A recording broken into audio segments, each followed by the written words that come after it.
ನಮ್ಮ ಪರಮ ಪೂಜ್ಯರು ಕೆರೆ ತುಂಬಿಸುವಂಥ ಯೋಜನೆ, ಭರಮಸಾಗರ ಮತ್ತು ಜಗಳೂರು ಕೆರೆ ಯೋಜನೆ ಮಾಧುಸ್ವಾಮಿ ಅವರೇ ಇದ್ದಾರೆ.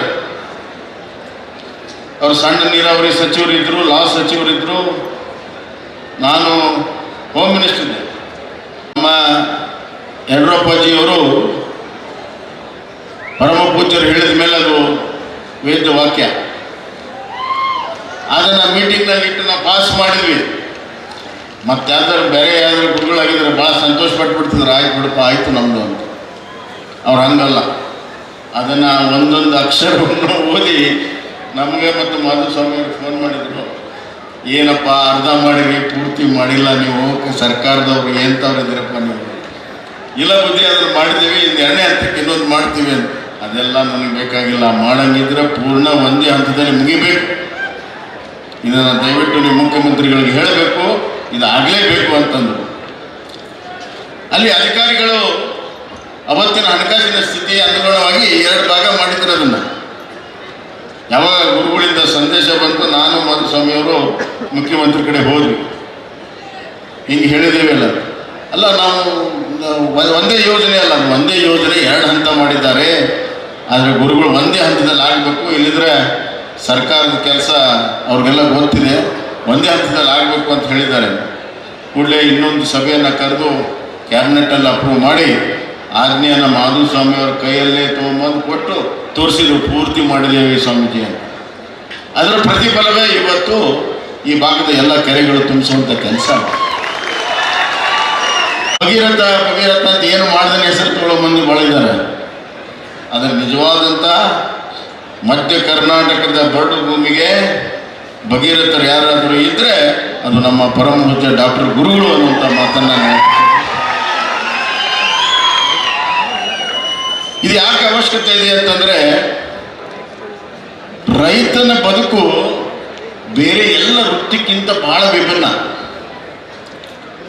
ಸೂಕ್ಷ್ಮತೆಯಿಂದ ನೋಡಿದಾಗ ರೈತಂದು ಬಯಲ ಬದುಕು,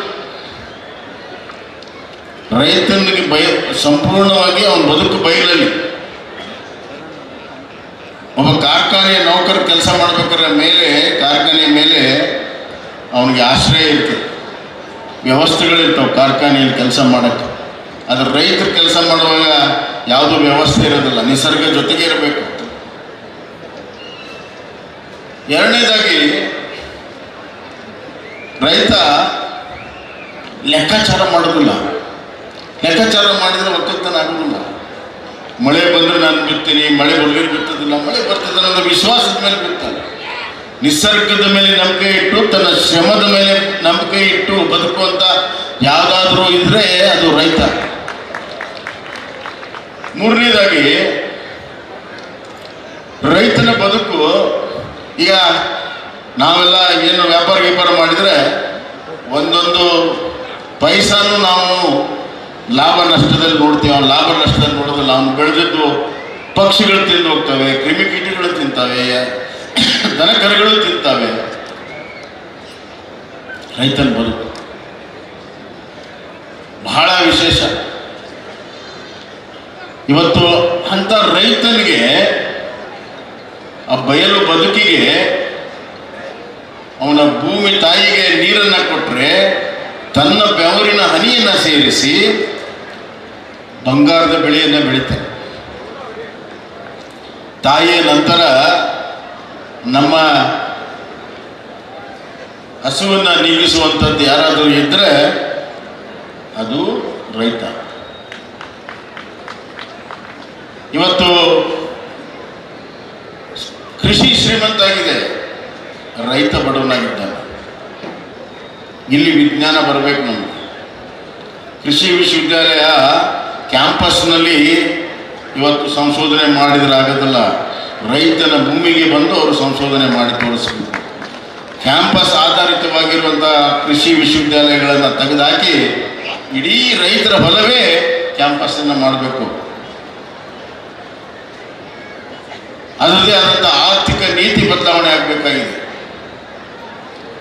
ಆದ್ದರಿಂದ ರೈತನಿಗೆ ಇವತ್ತು ಕೃಷಿಯ ಸಂಪತ್ತು ಕೃಷಿಯ ಸಂಪತ್ತು ಜೊತೆಗೆ ಜೋಡಿದಾಗ ನಮ್ಮ ಬದುಕು ಬಂಗಾರ ಆಗ್ತದೆ. ಆ ಕೆಲಸ ತರಳುಬಾಳೋ ಮಠದಲ್ಲಿ ತರಳುಬಾಳೋ ಗುರುಗಳಿಂದ ಆಗಿದೆ. ಋಷಿ ಸಂಪತ್ತು ಕೃಷಿ ಸಂಪತ್ತಿಗೆ ಇವತ್ತು ಸೇರಿದೆ. ಈ ಕೆರೆಗಳು ತುಂಬಿದಾಗ ನಮಗೆ ಗೊತ್ತಾಗ್ತದೆ. ಒಂದು ಮಠದ ಶ್ರೀಮಂತಿಕೆ ಅದರ ಆಸ್ತಿ ಮೇಲಲ್ಲ, ಅದರ ಸಂಸ್ಥೆಗಳ ಮೇಲಲ್ಲ. ಮಠಗಳು ಲಾಭಕ್ಕಾಗಿ ಮಾಡೋದಿಲ್ಲ. ಆದರೆ ಒಂದು ಮಠದ ಸಂಪತ್ತು ಭಕ್ತರು ಎಷ್ಟು ಶ್ರೀಮಂತರಾಗ್ತಾರೆ ಅದರ ಮೇಲೆ ಆ ಮಠ ಶ್ರೀಮಂತಿದೆ. ಭಕ್ತರ ಬದುಕು ಎಷ್ಟು ಶ್ರೀಮಂತ ಆಗ್ತದೆಯೋ ಅದ್ರ ಮೇಲೆ ಮಠ ಶ್ರೀಮಂತಿಕೆ ಆಗ್ತದೆ.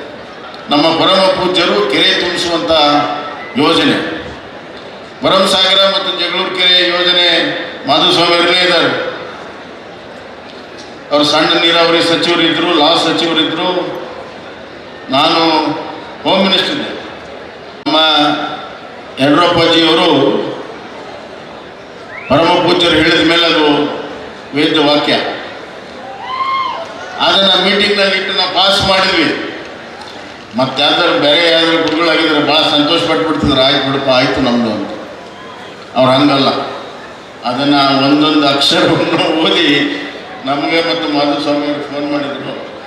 ಏನಪ್ಪ ಅರ್ಧ ಮಾಡಿರಿ, ಪೂರ್ತಿ ಮಾಡಿಲ್ಲ ನೀವು, ಸರ್ಕಾರದವ್ರು ಎಂಥವ್ರಿದ್ದೀರಪ್ಪ ನೀವು. ಇಲ್ಲ ಬುದ್ಧಿ ಅದನ್ನು ಮಾಡಿದ್ದೀವಿ, ಇದು ಎರಡನೇ ಹಂತಕ್ಕೆ ಇನ್ನೊಂದು ಮಾಡ್ತೀವಿ ಅಂತ. ಅದೆಲ್ಲ ನನಗೆ ಬೇಕಾಗಿಲ್ಲ. ಮಾಡಂಗಿದ್ರೆ ಪೂರ್ಣ ಒಂದೇ ಹಂತದಲ್ಲಿ ಮುಗಿಬೇಕು. ಇದನ್ನು ದಯವಿಟ್ಟು ನೀವು ಮುಖ್ಯಮಂತ್ರಿಗಳಿಗೆ ಹೇಳಬೇಕು, ಇದು ಆಗಲೇಬೇಕು ಅಂತಂದರು.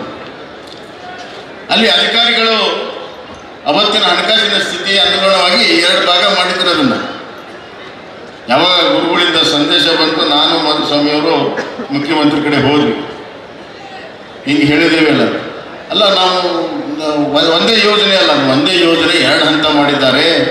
ಆದರೆ ಗುರುಗಳು ಒಂದೇ ಹಂತದಲ್ಲಿ ಆಗಬೇಕು, ಇಲ್ಲಿದ್ರೆ ಸರ್ಕಾರದ ಕೆಲಸ ಅವ್ರಿಗೆಲ್ಲ ಗೊತ್ತಿದೆ, ಒಂದೇ ಹಂತದಲ್ಲಿ ಆಗಬೇಕು ಅಂತ ಹೇಳಿದ್ದಾರೆ.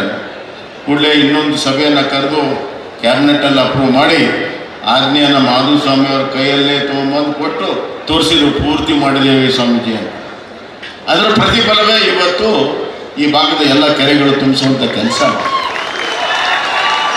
ಭಗೀರಥ ಅಂತ ಏನು ಮಾಡ್ದೇ ಹೆಸರು ತಗೊಳ್ಳೋ ಮಂದಿ ಬಾಳಿದ್ದಾರೆ. ಅದರ ನಿಜವಾದಂಥ ಮಧ್ಯ ಕರ್ನಾಟಕದ ಬರಡು ಭೂಮಿಗೆ ಭಗೀರಥರು ಯಾರಾದರೂ ಇದ್ದರೆ ಅದು ನಮ್ಮ ಪರಮ ಪೂಜ್ಯ ಡಾಕ್ಟರ್ ಗುರುಗಳು ಅನ್ನುವಂಥ ಮಾತನ್ನು ನಾವು. ಇದು ಯಾಕೆ ಅವಶ್ಯಕತೆ ಇದೆ ಅಂತಂದರೆ, ರೈತನ ಬದುಕು ಬೇರೆ ಎಲ್ಲ ವೃತ್ತಿಗಿಂತ ಬಹಳ ವಿಭಿನ್ನ. ಸೂಕ್ಷ್ಮತೆಯಿಂದ ನೋಡಿದಾಗ ರೈತಂದು ಬಯಲ ಬದುಕು.